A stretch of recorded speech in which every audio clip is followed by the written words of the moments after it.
Hello and welcome to Coast to Coast. Yes, I am once again joined by my favourite, we're going to call him a backman turd forward, Oscar Allen. Welcome. Scully, good to be here. Yeah, it was pretty jam-packed, but I'd say I'm a utility at this stage, a bit of everywhere, dabbling in the midfield at the moment, reiterating the worst line at the football club, but utility. Okay. Much like yourself at the start of your career, you used to roll forward back in the day. Yes, I did.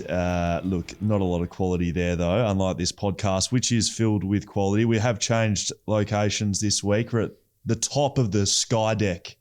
Is that where we are? The Sky Deck? Level 21, about 20 levels higher than where I'm living currently. We're in the penthouse at the moment. It's good to see what Gold Coast looks like from above. Yes, so we're looking out over Metricon Stadium, which hasn't been a happy hunting ground for us, but we are back there this week. We won't go to this week's game just yet. Maybe we reflect a little bit on the week that's gone by. Brisbane, summarise it in one word.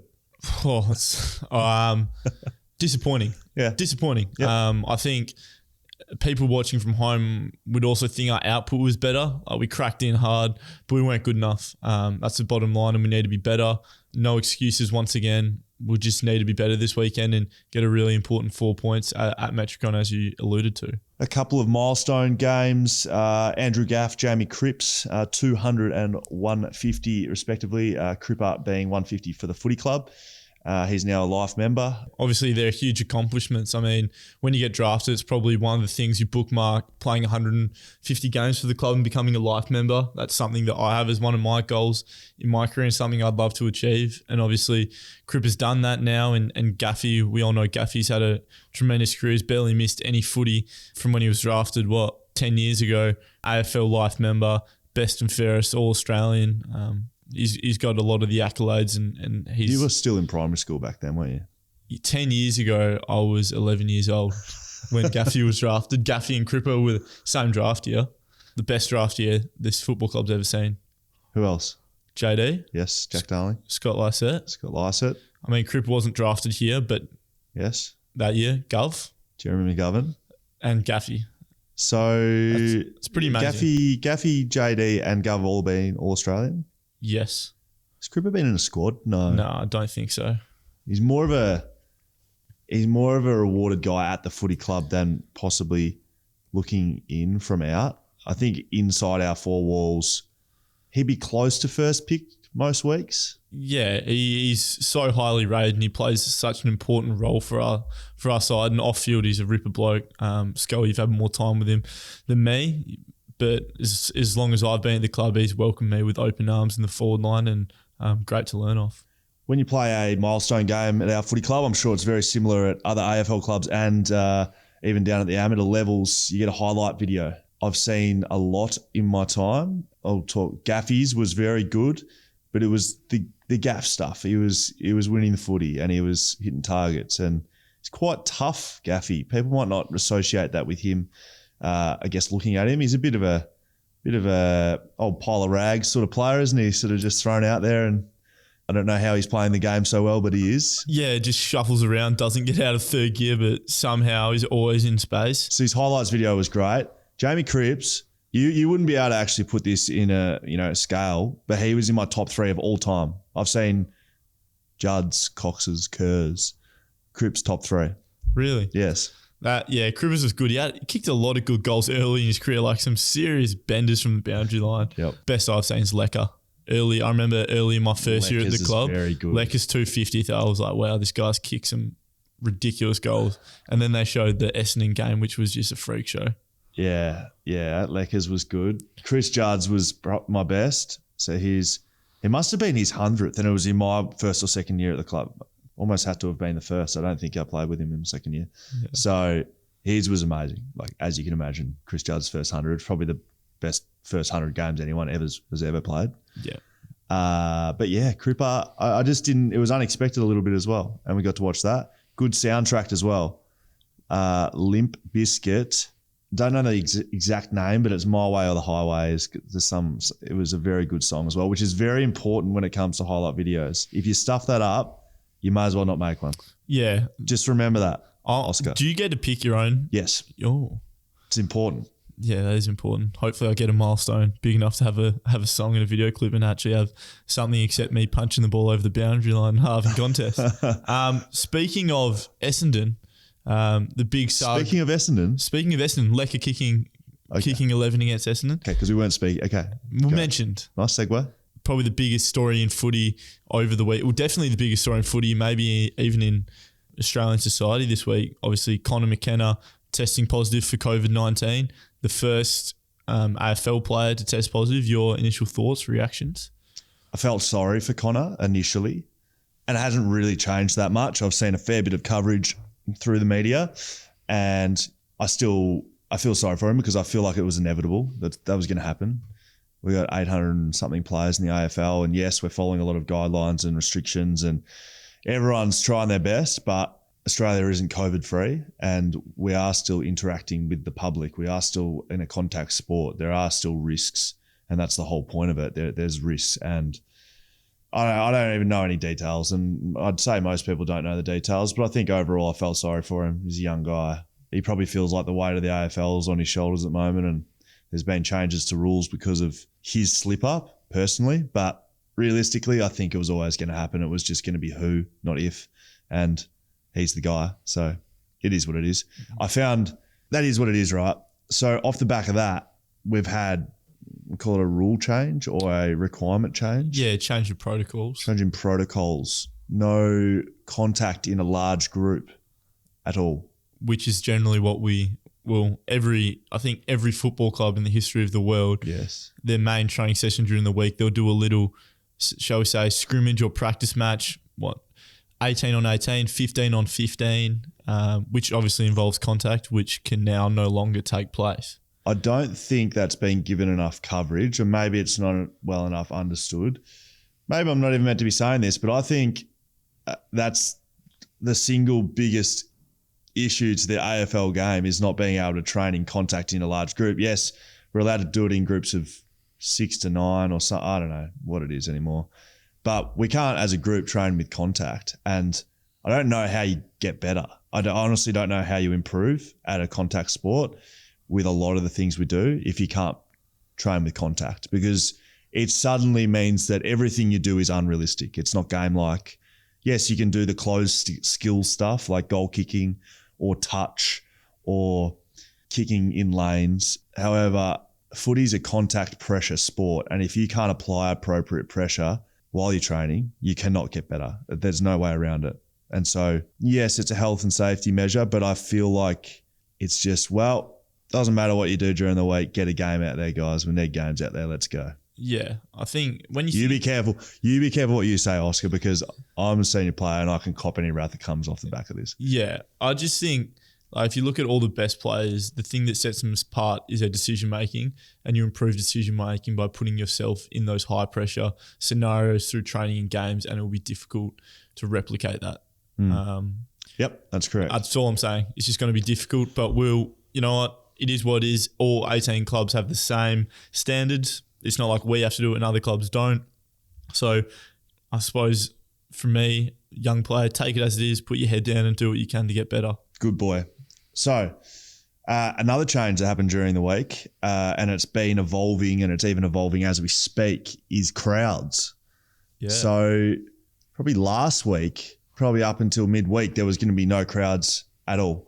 And within the last couple of days before the game, we found out there's going to be 2,000 at our Brisbane game. Yep. And they were there. I tell you what, after playing in front of no crowds, 2,000 people, and with 1,900 of them all being Brisbane diehard fans, it was actually made more of a loud noise than I expected. But I think someone alluded to me after the game. I think they also played crowd audio clips in the background. Really? Yeah. So did you think when you're out there, it sounded like I thought when I heard 2,000 people, I was like, oh, it won't even make a difference. Because I played waffle games in front of 2,000 people. Yeah, but it's loud at waffle though. Sometimes, but I kind of expected it to be as loud as it was, to be honest, because you play waffle, you can hear when a crowd's excited. You can hear when an umpire makes a bad decision. You can hear when someone gets done holding the ball, and that's what it felt like. It was good. It was a great atmosphere. Yeah, it was. One of the more interesting aspects of it I found was when there's only 2,000 people, all the individual insults put out you in front of 60,000 is blurred out. It's just background noise. When you're doing your warm-up goal kicking and you can hear one guy from the pie stand say, "Alan, you're no good," you can hear it as clear as day. I'm surprised you could hear me from back in the back line. No joke. In the warm-ups, I had a shot at goal and someone in the top third tier back corner said something. And I couldn't help but look and give him a wave just because it was been that long that I had anyone sledge me. But it was an enjoyable atmosphere and great news out of WA. In a month, I think from now, we're allowed 30,000 people at Optus Stadium, or even from now. Just no teams there. Just no one there to play. Maybe they can put our game on the big screen. 30,000 people will be just like a normal game. Yeah. I don't think the crowd noise between 30 and 60 will be as differential between a 2,000 and 30,000. But that's great news. WA government's done a great job. I mean, they've created a safe environment for people to be able to go back to the footy and watch it. And ideally, we can get back there and play. I think that's going to be good. I don't know how that'll work logistically, whether people can, drink like usual and, go to the pie stand like usual, and whether it'll be a, regular footy game for people to go and spectate and watch. But it'll mean playing in it becomes pretty regular, right? It'll feel like a normal game. Yeah, I think so. I don't think it has a huge impact. As you said, 30 to 60,000 people obviously makes a difference when we're there, but from nothing, it's gonna be great. Huge. And I think great for people in society in general. Like Saturday afternoon, look forward to the footy, get people doing things, get people out and about in the city, hopefully boom the economy a little bit, a bit more people going out in the Burswood area. It's a developing area in WA, so I think only positives can come of this. I think potentially on the back end of that, we'll be probably drawing towards a more likely end to our Gold Coast hub. We still haven't been locked in end date. So I think from a player's point of view, which we both are, I think that'll be a positive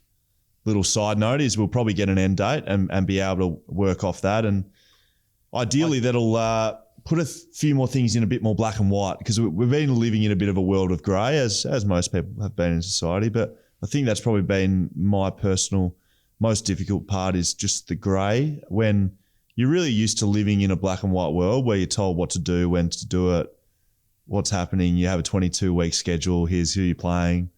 Where we don't really have that this year, which has been different and difficult. Yeah, and also hearing things from different sources and not from generally it comes through on your email or from Simo directly or Craig Bozo, our GM of footy, what we're doing. When you're hearing things from media outlets, and even this week, I mean, speaking of, obviously there's been a little bit of a spike in Victoria and the restrictions tightening up there, and then New South Wales saying Victorians aren't going to be allowed into New South Wales, kind of leaves us all thinking, well, how are we going to be playing Richmond? There's just a lot of speculation. Yeah. And I don't want this podcast to be about speculation, because I tee off on it all the time in the media and I say I hate hearing the speculation. So we're going to do our best to talk facts, which we've done so far. Yeah. Speaking of a fact, Yes. only one other... I like your segues, by the way. Speaking of one other fact, only one other Essendon player is being required to quarantine. Yes. James Stewart. But there was a chance that the group of 9 that he was training with would all have to be quarantined. With the way that we've set it out, at the moment we've been training mostly in our line group. So all the backs together, mids and forwards. A little curly one for you, Scully. If, say, yourself tested positive and all the starting 8, 9 backs at the football club, all the first choice backs are out. Yes. What players on the ground do you feel in the Eagles back line to make up for that one game? Great question. Let me list them. So we'll have 6. I can't be bothered doing someone on the bench because I just can't be bothered. I'll tell you who won't be there. Josh Kennedy. He will be the last person on our 45-man list to play in the back line. Let you know that right now. He has no idea what he's doing past halfway. He needs to have a virtual fence inside the forward 50, because once he gets past that, he loses his mind. So Josh will not be playing in the back line. Perfect. Key positions. Well, yes, you, Oscar. And you can put your hand down and you stop pointing at yourself and jumping around like a madman. I know you want to be down there, but I would have you down there. You did debut as a backman for the footy club. Yep, with you. Yes, against GWS. Yeah, GWS. That's a pretty good memory by me. Yeah, it is. I've seen a lot of debutants in my time, Oscar. That's why it's good memory. And I'm getting old. Just remember the good ones. The old, yeah. Well done. Okay, so yeah, you'd be down there. You'd probably have to flick an Elliot Yeo down there, I think. We've got some good midfield depth at the moment, so I think you could probably pull someone out of there. And out of the mids, it's a Yoey. Cut his teeth there for a while. Possibly was an All-Australian selection in his first real breakout year for West Coast as a backman. He was in the squad. Yeah, I think 2018 played on Tex Walker. Yeah, but he was in the midfielder in 2018. But you don't just give out the back line. Like the back line is a badge of honour. You don't get to just play one game down there and get added to the WhatsApp group. I've covered this in a few podcasts over the years. Being a backman, you're a backman. You're not a midfielder that plays one game down there. But Yoey probably makes the cut. Who else can be? I reckon Luke Shuey could play off a back flank. Ooh. I really do. I think he's got the mentality. And when I'm talking about mentality, I don't mean being able to beat your man. I mean you got to be a bit angry. You got to have a little bit of anger about you, a bit of why me sort of attitude, a little bit of it's the mids and forwards fault attitude. And I think he's probably got that in him. Yep. So we've got a Shuey and Yo on the back flanks. We've got an Allen. Look, mate, you're at centre half back. Yes. Full back. Help me out. Harry Edwards. Yeah, Harry Edwards. Lock in. Harry, I'm forgetting about our Waffle Boys. Yeah. I don't know why I'm dragging people out of the AFL. Harry Edwards, a lock for fullback. Perfect. Has played great in the scrimmages over here, but it had a really good preseason, matched up on Josh Kennedy for almost the whole preseason, every match sim we did. And Harry's a young guy, but he's got every attribute to play a lot of games of footy for us. he is, for listeners that haven't seen him play, watch the game on the weekend, and he's a Harris Andrews 2.0 clone. He is. He's the same. He's like 202, 203 centimetres, developing kid. Very long reach, can get a fist in anywhere. And tough as nails. He's going to be a really good player. Yep. So he's getting a game. Take Jacko and Coley out of it. Okay, yeah. I mean, they're the easy ones. Jacko and Coley come into it. But if we're looking for a bit more hybridy sort of guys, I could see a Jared Brander sliding in there, possibly. I like it. But, we've got a lot of young guys coming through. Luke Foley, I've been impressed with this preseason. He's been a little injured, but he's built something, I think, a base to launch off possibly this year. Another young guy. Drafted with Harry? Or am I losing my... Yeah, drafted with Harry. Subiaco kid, again, unassuming, but does a lot of things right. He's probably a Tom Cole 2.0. Like, if you look at Tom Cole, premiership player, maybe people think, I don't know what Coley's absolute one wood is. Like a Shannon Hearn is he kicking. Well, I don't know what Coley's is, but he doesn't have a bad wood. Yeah. Does everything right. Everything right. Can kick, can chase, can tackle, can step, can beat anyone, can press, can do everything a backman needs to do, and doesn't let you down pretty much ever. That's what Luke Foley's like. So I'd have Foles in there as well. Is that so? We got 5 back pocket, and then a Nelson Cole type setup, someone in there. I think you got to give him a game. You can't take him out of the question. Correct. So we've got Nelson/Cole. We'll say there'll be our 2 high half backers: Luke Foley, Luke Shuey, Elliot Yeo, Oscar Allen, Harry Edwards. There you go. Jared Brandy being kicked. Yes, you're being kicked, Jared, and up to the wing you go. I think that'd compete against an AFL forward line. I really do. Yeah, there's good versatility, some experience there as well, which we like to see. That would be the first time. Something happened on the weekend which I've never been a part of. Our Shee brothers were able to play on each other, not only on the same ground, but genuine one-on-one on each other, and it was interesting to see. I thought Brendan played really well. He was one of the players that I thought really stood up on the weekend. Yep. Who do you think got the chockies in that battle? Yeah, potentially Brendan. We'll say Brendan did, but I think playing against your brother at AFL level would be pretty special. I think it's something that's been probably on both their minds for a while now. Cal's been on a list for 6-7 years. Yep, and so's Brendan. 8 years. So that they've probably had their opportunities and they've never played against each other. So to play against each other, growing up in the backyard, our Arch probably won't hear the end of it after his little brother's beaten him in a first one-on-one match. But hoping for both of them that it continues. They've probably both been pretty unlucky with injuries. both at second clubs. Yeah, it hasn't been smooth sailing for either of them, but our Archers had a great pre-season. Great pre-season, and I hope we can string some games together. It'd be good to see. So that's probably about it from this week. Looking forward to next week. We've got Port Adelaide, top of the table, at Metricon. So it'll be the first game we've played here where it's both away games. Yep. Is it both away game? Yeah, I think we get an away game this week. Each, yeah. So every team that is relocated to this hub has an away game here. So well done.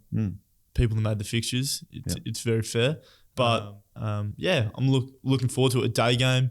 Hopefully the sun is shining and we get to enjoy, hopefully just play our brand and a really good style of football. Not only style in terms of how we use the ball, but actually cracking in and going back to what we're best at. I mean, when we're at our best, we crack in and we win the ball first. So hopefully looking forward to seeing that. Oh, we've been improving at that the last couple of weeks. And I know it may seem like we're certainly not skirting around the issue that we're losing games, and we're not here to lose games. So I think we've been improving, and we're going to be trying to win on the weekend, and it'll come down to the contest. Every game of footy ever does. You can listen and hear whatever you like, but every single game, history of the game, has been dictated by who can win the footy and get it going their way. So if you can't do that, then don't worry about it. It'll be interesting with a couple of things. Crowd. I don't know. Is there going to be a Port and Eagles contingent there? Well, there's 2,000 people. I think 2,000 tickets allocated. We were talking about this the other night. I reckon we'd be lucky to get 500 to 1,000 people there. Yep. Obviously, Queensland, not a huge football contingency. West Coast, I don't know how many fans we've got here. Maybe JK's dad, who lives in Brisbane. They were quite loud at the Gabba, though. I know some of them were made up for our Waffle boys. So our scrimmage lads made the trip to Brisbane to watch and were very, very loud and very, not intimidating, but it was appreciated, the noise they were making in the crowd. It was. So that'll be interesting. And I just think the overall dynamic of two teams being in a hub playing each other, no home grounds, both away from their normal routines. You don't ever see two away teams playing each other unless it's Darwin, Tassie, that sort of stuff. But even those games, teams have their own hubs, especially Tassie. I mean, North Melbourne and Hawthorn have their bases down there. Tasmania is probably the only real thing you can compare it to. But I just think that dynamic will be interesting. And I mean, I've seen a bit of stuff over the last week or so of players laughing and appearing to carry on a bit after games. And I've seen people argue both ways for it. I was going to ask you what you think about that, especially losing teams, players smiling or laughing or chatting with other players. How does that sit with you? Yeah, I mean, it's interesting. I mean, football isn't the be or end all, but whilst we're here, we want to win games of footy. And from my personal perspective, if I lose a game and play poorly, I'm really disappointed and don't want someone from the other team to try and have a chat with me. I think it's just, obviously you've got to be a good sportsman. If you lose a game and you're friends with the person from the other side, I think the most important thing in sport in general is being a good sport. Whether you win or lose, you've got to take it on the chin and say congratulations, well done, not shake their hand, give them a fist bump. I was going to ask about that. Yeah, but I think there's definitely times where there is a bit too much carry on post games. I know I'm still quite young and still getting used to the feeling of losing and how it makes me feel, and I hate it. I hate it more than anything else, and I don't want to see or speak to anyone for 24 to 48 hours, and my teammates and family members will attest to that. But no, you make good points. I think probably the points you make is the point I'll make is that everyone's different. Is like some people get angry. I think earlier on in my career, I was an angry guy after losing. As you get older, start, I guess, putting things in perspective. And for me, realizing that getting angry and sooky about things doesn't actually solve anything. So I don't really have a problem with guys laughing and having a joke with other players or themselves after games, as long as you know it hurts. Because for fans, for players, for coaches, for everyone that's involved in the footy club, losing is the worst thing that can happen on the weekend. Yeah, it really is. And that's what it feels like for us as players. So I think externally, if you see guys laughing or carrying on, it looks like there's a lack of care. but I don't think that's actual reality. I think that's just perception. I think if you see guys laughing or carrying on, it's a way to move on, because, living in that loss and sulking and carrying on, it actually won't get us much better. But I can understand both sides of that argument, how it looks. Yeah, but in the same side to that coin, if you do sulking and you don't get out of this lump, obviously when you don't achieve what you want to, you get in a lull. If you don't get out of that, then the chances of you performing well in whatever field it may be, academic, sport, is very unlikely. So you need a rebounder. You need to be positive and bring in newfound energy. So I think you need a balance of people that are still up and about in wins and losses. I think everyone balances each other out. Yep. Would you like to talk a little bit about the scrimmage? Obviously, you didn't participate last week. You were there 2 weeks ago. You were the held over emergency. I reckon I'll be up there with one of the most held over players in the history of the game. I've been held over a lot. That's a good start. For all those listeners out there, I know there's a lot of listeners. Oscar's mum, Will's mum, hello. Can we please check how many times I've been held over? Because I've been held over a lot. Yeah. Anyway, I digress. The scrimmage, boys, the scrimmage as we're calling it, because it's not a proper AFL. It's not a sanctioned game. Yeah, it's not an AFL sanctioned game allowing Jeremy McGovern to play this week. Yes. We went up against the boys from Brisbane and we came away with a 2-goal win. Some really promising signs. Hearing around the change rooms, Jermaine Jones played really well. Braden Ainsworth, Luke Foley, Jackson Nelson. Harry Edwards, won't forget him. Jake Waterman, usual suspects, all playing well in the scrimmage. Which of the young boys are you most excited to have? Are you most excited when you hear about playing well on the weekend? Well, let's finish on this one, I think, because it's an important little thing, right? So the scrimmage stuff, I've just been so impressed with the attitude of everyone involved, because these guys have come over here, they're training and going about it, and at the end you usually get rewarded with a game that you get to play against opposition, against maybe people you don't necessarily like or know, and you get to you test yourself, or you get to take it out on them. We don't really have that here. That scrimmage is sort of what we got to work with. So it's a difficult and different sort of way of measuring how you're going. And I just think the attitude and performance of the boys have been unreal. I'm always excited to see how some of the backs go, especially some of the young developing backs. And by all accounts, they all had good games. Your Luke Foley's, your Harry Edwards. Jacko Nelson went back. Tommy Cole's still down there. Those two recent ones, they'd be the most disappointed not to be playing AFL at the moment. And I think probably rightfully so. When you see the team losing and not playing as well as we possibly could, you want to get games. So it's just been great to see them going about it. I know they've been mixing in with other AFL teams and players as well. I think that some of the Brisbane boys were chucking on a West Coast jumpers again, and some of the boys have been a bit intimidated by some of the size of the big lads, but it's been a great aspect, I think, of this trip, and hopefully coming back, it'll be a bonding thing for the lads that they'll be closer when they get back to playing normal footy. Yeah, for sure. I think that's the biggest positive I've taken out of this trip. The mindset of the younger players on the list has been second to none, and they've really brought the energy, which hopefully our senior team can work off. Around the grounds, just before we finish, this is what we will finish on.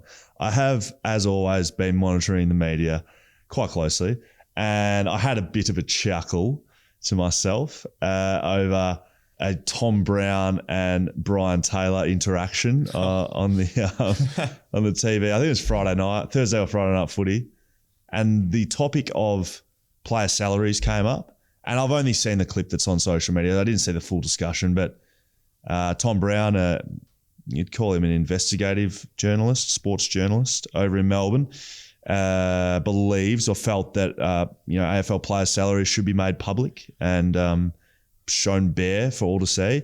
And Brian Taylor, an ex-AFL footballer who now sports commentator, head caller, felt that perhaps that wasn't the right call, and if Tom felt that way, maybe he should share his own wage with the rest of society, and Tom wasn't able to do so. And I felt like the whole interaction and thing was quite funny. Did you happen to see it? Yeah, I did see it. I really enjoyed the way BT thought about it logically and came across from a player's perspective, obviously ex-player. I feel like a lot of ex-players that go into commentary or media of some sort lose that aspect of what it was like to be a player. Not naming any names, but I feel like it is their job to be harsh, but they can almost lose the aspect that they were once a player as well in some of their comments. But I think it's fair the way it was handled. I mean, why shouldn't you obviously agree with BT, why shouldn't players' salaries be made public? Well, we're just working in a job like everyone else. Why is no one else in society's salaries are public? We don't all walk around with a stamp on our head saying, I make this amount of money. And at the end of the day, life isn't about how much money you make. Sure. Your head might actually look better with a stamp like that. Not bad from you. That's just my opinion. No one else in society. I don't know what anyone else at the football club is on, like any of our staff that aren't players. Why? Nor would you really care. Yeah, nor would I care. So why should mine, just because I'm a person of more interest to the general public, why should that be known? Yeah, I obviously agree with you, and I was just being a little facetious with my questioning. But yeah, I don't kind of understand the whole. I always like to play devil's advocate, but I can't really even do that with this one. I think it's a bit grabby, a bit. Hey, look at this headline, and I thought BT rightfully put Tom back in his place. Yeah, and I think the comparison people have is, well, they do it in American sports. Yes, and I understand we. As professional footballers, get a terrific salary for what we do, and we're very grateful and thankful to be in the position we are, where we're financially stable. But you look at the numbers that American sporting players earn, and like NBA, for example, the lowest of the lowest salaries you can sign is a $1.25 million veterans minimum a season. I'd like that. I'm a veteran. Yeah, veteran. Scully will take that. Whereas the lowest salary you can sign in the AFL is a rookie. Probably just take my salary, mate. Is about, I don't know, 75,000 with match payments, right? Yeah, something like that. So there's a huge discrepancy where the top end players in the NBA are earning. No, the bottom end players. The bottom end players are earning. The bottom end players would be earning more than 90% of the population. Yeah. Whereas our bottom end players, 75 grand. A lot of the guys on 75 grand aren't playing matches, even though they are on matches, so they get paid per match. They're not going to get that top up. So they're probably getting 75 grand. That's your regular sort of wage around the mark, right? 75 grand, like 60 maybe is. So 75 is, 10, 15 grand before tax. This is all before tax. Yeah. So, I mean, yes, there's some high earning players in our league, but most people are, they're above above the normal wage, but doesn't mean need to forecast it to the rest of the world. Yeah. I would have thought. And I think one thing people tend to forget is, as a footballer, if you're lucky, Scully, your career's gone for 12, 13, Very lucky. 13 years now? 14 years now. So I dare say you're more towards the end of your career than the start of your career. Careful. You only will earn this. Careful, mate. You only earn this wage for, like you say, 13, 14 years if you're really lucky. And then you start again at the bottom of the pile and working your way back up. It's not like, an 18-year-old's got drafted and he's earning $85,000. He's going to go upwards of that and continue doing that for the rest of his life. When maybe he gets injured and 3 years into his career, it's done. And then he starts again and has to start uni again, and he's 4 or 5 years behind. Not once am I whinging and saying being an AFL footballer isn't great. It's my dream job and it's what I love doing, and the money side of it isn't even a part of it. But I just think personally I wouldn't be comfortable expressing my wage to people. And no, you should. And I think it's perfectly summed up by, I couldn't care less what one person I know in the whole world is earning. I really couldn't care less. So why should anyone care about me?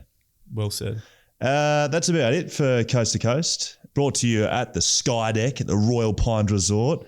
Maybe they should come on as sponsors. Royal Pines Resort. We haven't really plugged them at all, but it's just an idea. You've got a lovely outfit on tonight, Oscar. Thanks for dressing up, mate. It's been a real pleasure to have you in our fine studio, and I hope you're going to join us again next week, mate. No worries. I think something would have to go horribly wrong with this episode if I don't join you. So if I don't join you next week, it's been real, and thank you for tuning in. Bye-bye.